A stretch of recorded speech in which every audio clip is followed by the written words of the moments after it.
para dar início, eu chamo o nosso primeiro palestrante, é o professor José Álvaro Moisés.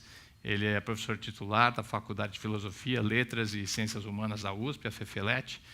É um cientista político, escritor, e coordena um núcleo de pesquisa sobre políticas públicas, o NUPS, né, na FEFELET, que abriga a Corrupteca, que é uma biblioteca digital de estudos sobre a corrupção, que conta também com a parceria aí do Jornal Estado de São Paulo. Então, professor, seja muito bem-vindo. O palco é seu, por favor.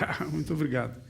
Bom dia a todos, a todas. É um grande prazer estar aqui. Eu agradeço o convite da Pró-Reitoria de Pesquisa, mas também quero enfatizar, chamar a atenção para a importância dessa iniciativa de trazer a universidade mais próxima da população, das pessoas interessadas, e, particularmente, mostrar, a despeito da crise que todos nós vivemos, a universidade vive uma crise própria, o país está numa crise bastante aguda, bastante difícil, a despeito disso, o que nós estamos fazendo, o que a universidade está fazendo, o que os seus cientistas, professores, pesquisadores fazem, né? No caso de hoje, do tema de hoje, eu quero apresentar 3 argumentos. O nosso tempo é relativamente curto, então eu vou apresentar 3 argumentos sobre o tema, né? O primeiro, de alguma maneira, é buscando retratar, buscando recuperar o que parte da literatura, em particular da ciência política, que é a minha área, da ciência política e da economia, né? Parte em que os autores, a literatura, os pesquisadores fizeram para explicar a corrupção. E procurar, com isso, agregar uma outra dimensão que nem sempre está presente nas pesquisas que foram conduzidas ao longo do tempo. Em segundo lugar, eu quero apresentar também de maneira resumida, os resultados de uma pesquisa que nós fizemos, na verdade, mais de uma pesquisa que nós fizemos na Universidade de São Paulo e que trata da maneira como a população encara a corrupção e os efeitos que isto tem. E, em terceiro lugar, se eu conseguir dividir em 3 partes assim tão segmentadas, né, fazer a menção para algumas coisas que indicam como nós estamos enfrentando e como nós podemos enfrentar o problema da corrupção. Então, eu começo por uma coisa que agora começa a se tornar bastante conhecida, né, que é a percepção, é o conhecimento que nós começamos a ter de que o fenômeno da corrupção, que é generalizado, ele está em todos os lugares, está no mundo inteiro, em graus diferenciados e que corresponde à maneira como sociedades diferentes, com as suas culturas diferentes, com as suas instituições diferentes e com o seu aparato judiciário para enfrentar o problema, enfrentam de modos diferentes. Mas, no caso do Brasil, e é isso que eu digo que é uma percepção que agora se generaliza, a ideia de que a corrupção se tornou um fenômeno sistêmico no país. Quer dizer, se tornou um fenômeno que está de tal modo, tem tal centralidade na vida política do país hoje, não é? Que não dá para pensar nenhuma dimensão de funcionamento do sistema político sem ter alguma referência, alguma ligação, alguma conexão com o fenômeno da corrupção. Claro que o exemplo mais conhecido é o de financiamento de campanhas eleitorais. Financiamento de campanhas eleitorais que até recentemente podia ser feito, além dos próprios partidos e do fundo partidário, do qual, aliás, todos nós somos, de alguma maneira, contribuintes, né? Mas, além disso, também do financiamento que empresas privadas faziam, era, dessa maneira, uma fonte permanente de corrupção, porque, muitas vezes, recursos colocados por empresas privadas que têm objetivos de médio e longo prazo, tem a expectativa de, colocando recursos nos possíveis candidatos que serão possíveis governantes, possam beneficiá-las depois. Além disso, muitas vezes as campanhas organizavam de tal maneira os fundos, a administração dos recursos da campanha, sobrava alguma coisa, dirigia para atividades nem sempre legítimas ou legais dos partidos. Então, a natureza sistêmica, eu nisso acompanho bastante a posição que o juiz Sérgio Moro tem sobre a caracterização da corrupção. Tem um artigo dele que acabou de sair agora, no último fim de semana, na revista Exame, de certa maneira resume isso que ele tem dito em outras palestras e que corresponde também à maneira como eu vejo o problema. Se tornou sistêmica na medida em que não é um fato isolado de um funcionário público ou de alguém que quer se beneficiar de uma empresa que eventualmente tem um evento aqui ou ali, não é? E com isto, no sentido técnico da definição da corrupção, usa indevidamente recursos públicos para fins privados. Não são apenas casos isolados. O que ocorreu nos últimos anos, eu diria talvez nos últimos 20, 25 anos, é que o fenômeno se transformou numa iniciativa integrada que, ao mesmo tempo, diz respeito, por exemplo, a funcionários da Petrobras, funcionários de alta posição da Petrobras, mas, ao mesmo tempo, de empresas que desejavam ter contratos, participar dos processos de licitação de contratos com a empresa, de grandes projetos, de magnitude enorme. Basta lembrar o caso de Pasadena, que foi uma compra feita, né, de uma usina de óleo, de petróleo nos Estados Unidos e que teve um envolvimento muito forte de decisões internas da Petrobras e, fundamentalmente, não é, através da participação de empresas privadas. Então, o sistema integrado supõe, por um lado, pessoas que estão em posições importantes de tomada de decisões estratégicas no interior da empresa, por outra parte, empresas privadas que prestam serviço, desejavam prestar serviços, queriam ampliar a maneira como estavam prestando serviço para empresas como a Petrobras, ter uma garantia de que continuariam no tempo sendo contempladas nessa possibilidade, e, finalmente, figuras do mundo político.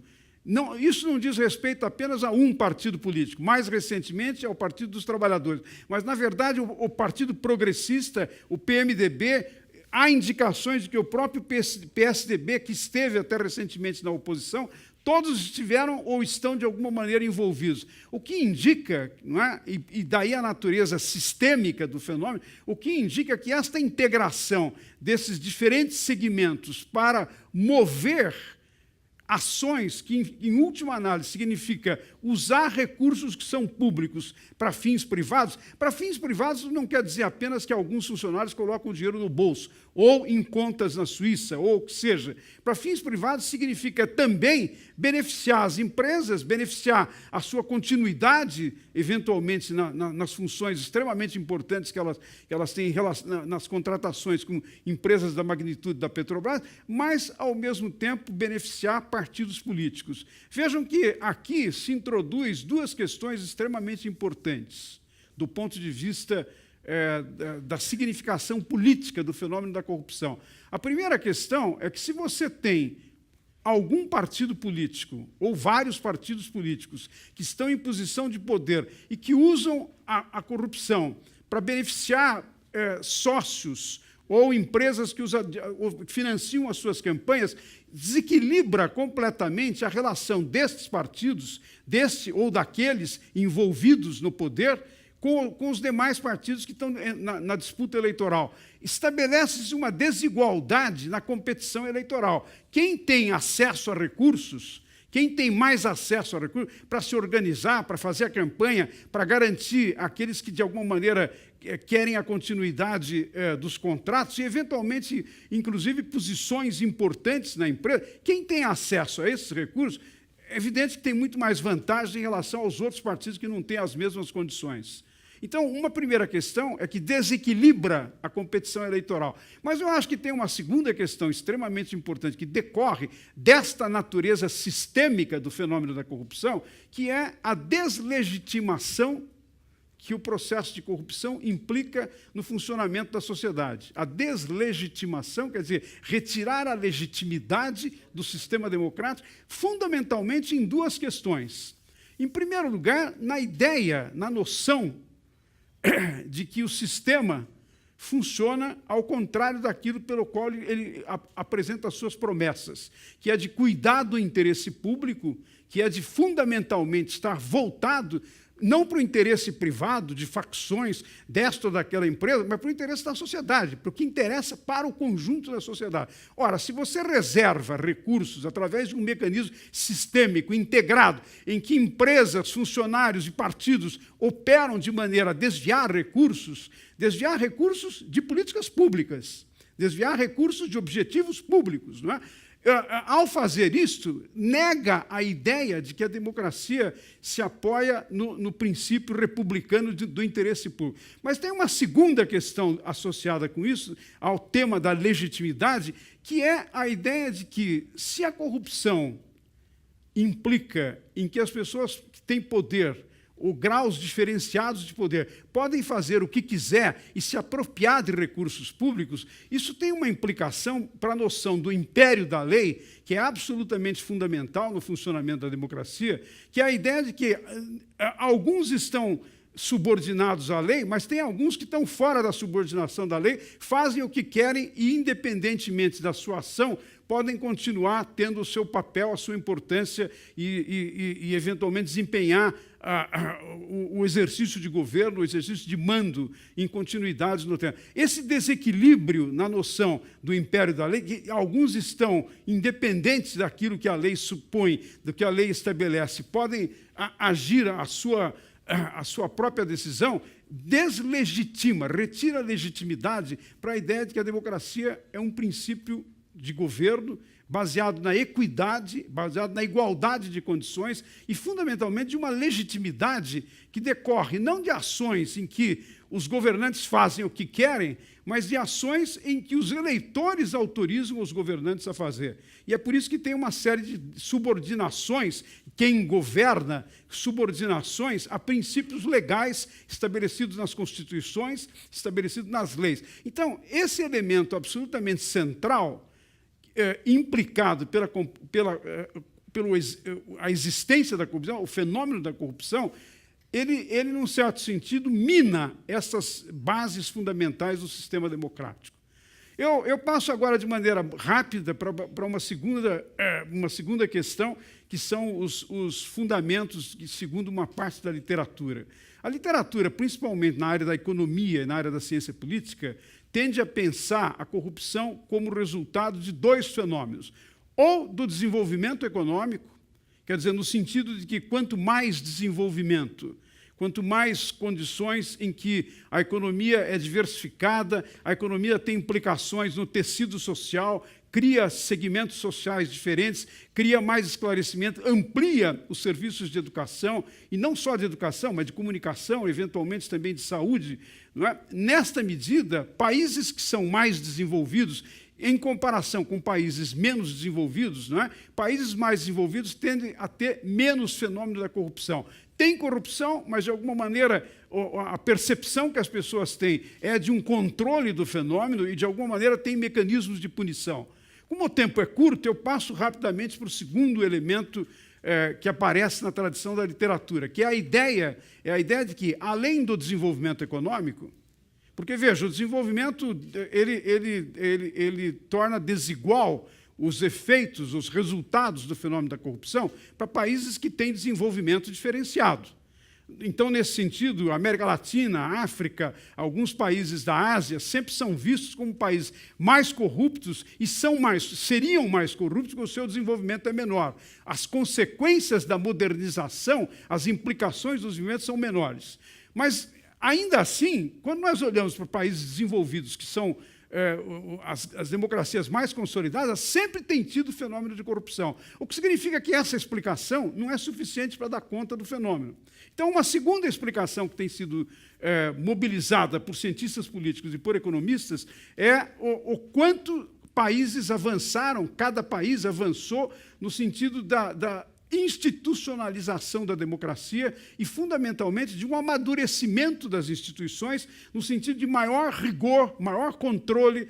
E aqui entra, fundamentalmente, o conceito de accountability, não no sentido da tradução literal do termo, de prestação de contas contábil, mas no sentido da responsabilização que a sociedade democrática impõe aos seus aos seus governantes. Não é? No sistema democrático, se supõe que o abuso do poder sempre pode existir, dada a natureza humana. Essa é um tema complexo para tratar, nós podemos tratar eventualmente no debate, mas, dada a natureza humana, sempre pode ocorrer, porém, o abuso do poder tem mecanismo de ser controlado. Então, essa é a segunda explicação. Quanto mais desenvolvidas as instituições, quanto mais complexo o sistema de fiscalização, de controle, fundamentalmente de controle do abuso do poder, menor a corrupção, ou menor a probabilidade de corrupção.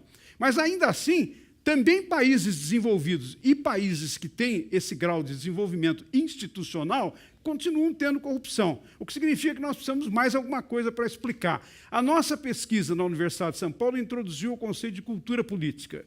Quer dizer, a dimensão segundo a qual, além das instituições, das leis e, eventualmente, dos avanços que são possíveis com o desenvolvimento econômico e todas as suas consequências, além disso, certas concepções, certas crenças, certos elementos propriamente de valores que existem, que funcionam na sociedade e que tendem a criar uma certa aceitação social do fenômeno da corrupção. Eu vou, por razões de tempo, resumir agora praticamente de maneira telegráfica, né, o resultado da pesquisa. Nós fizemos perguntas nas pesquisas, tanto nos anos 80, em 2006 e 2014, em surveys nacionais de pesquisa de opinião, nós fizemos perguntas às pessoas sobre a corrupção, supostamente, dos políticos brasileiros. Superfaturamento de obras públicas, nepotismo, utilização de fundos de campanha para fins privados, etc., etc. Perto de 85%, 90% dos entrevistados são todos rejeitam a corrupção dos políticos. Nós fizemos as mesmas perguntas em lugares diferentes do questionário, para não ter contaminação, de certa maneira, da influência de uma coisa sobre a outra. Fizemos perguntas, as mesmas questões, levando em conta como os brasileiros, de uma maneira geral, se comportam. A crítica caiu de 85%, 90%, caiu para 65%, 70%. Quer dizer, os entrevistados são menos críticos quando diz nós, os brasileiros, do que quando está dizendo os políticos brasileiros. E nós fizemos as mesmas perguntas, colocando as pessoas na condição. O que você faria se você pudesse superfaturar uma obra pública, nomear um parente para uma função pública da qual você exerce, ou a noção do rouba mais faz, do político que rouba, mas em compensação faz uma porção de coisa e não deveria ser julgado ou não deveria ser processado pela justiça. A crítica dos entrevistados caiu drasticamente, né? Continua em torno de 45%, 50%, o que significa que metade dos entrevistados mantém a sua visão crítica. Mas o que eu quero chamar a atenção com isso, e nós fizemos, eu não vou poder reproduzir tudo isso agora, posso fazer depois na hora do debate, mas nós olhamos, do ponto de vista da análise estatística, a que se associam essas concepções que apareceu, esses três tipos de diferentes concepções do universo propriamente cultural da relação quanto à corrupção. O que apareceu? Apareceu o seguinte, sempre que as pessoas têm uma noção, elas são de regiões menos desenvolvidas, elas valorizam menos o funcionamento das instituições, estão distantes das instituições, não acreditam nas instituições, ou, eventualmente, têm posições muito conservadoras sobre o papel do Estado, o funcionamento da democracia, elas são favoráveis à corrupção. E, como eu não posso ir muito além disso agora, aquelas pessoas que são favoráveis à corrupção apareceram na pesquisa numa outra modalidade de testes estatísticos que nós fizemos, fundamentalmente regressão, né, de vários tipos de regressão estatística, aparece como as pessoas que são favoráveis à corrupção são menos favoráveis à democracia, tendem a não aceitar a ideia de que podem trabalhar com os outros para resolver os problemas do país, por exemplo, a experiência de capital social, a experiência comunitária, não é? E, mais do que isso, desvalorizam as instituições, não veem no Congresso, na Justiça ou nos partidos políticos nenhum mecanismo para se utilizar, e menos ainda os próprios mecanismos judiciais, do sistema judiciário brasileiro. Quer dizer, a aceitação da corrupção tem uma implicação sobre a qualidade da democracia, no sentido de que as pessoas desvalorizam elementos fundamentais de funcionamento da democracia e que são exatamente aqueles que permitiriam que os cidadãos, que os eleitores possam ter alguma influência no processo da política. Ora, se nós descartamos a possibilidade de que nós, as pessoas comuns, possamos intervir, influenciar no sistema, isso rebaixa a qualidade da democracia, diminui a qualidade da democracia e, evidentemente, mantém um clima que favorece a continuidade da corrupção. Para iniciar, eram essas as questões que eu queria colocar. Obrigado, professor. O entendimento do problema é bem mais complexo do que uma simples troca de dinheiro entre duas partes, né?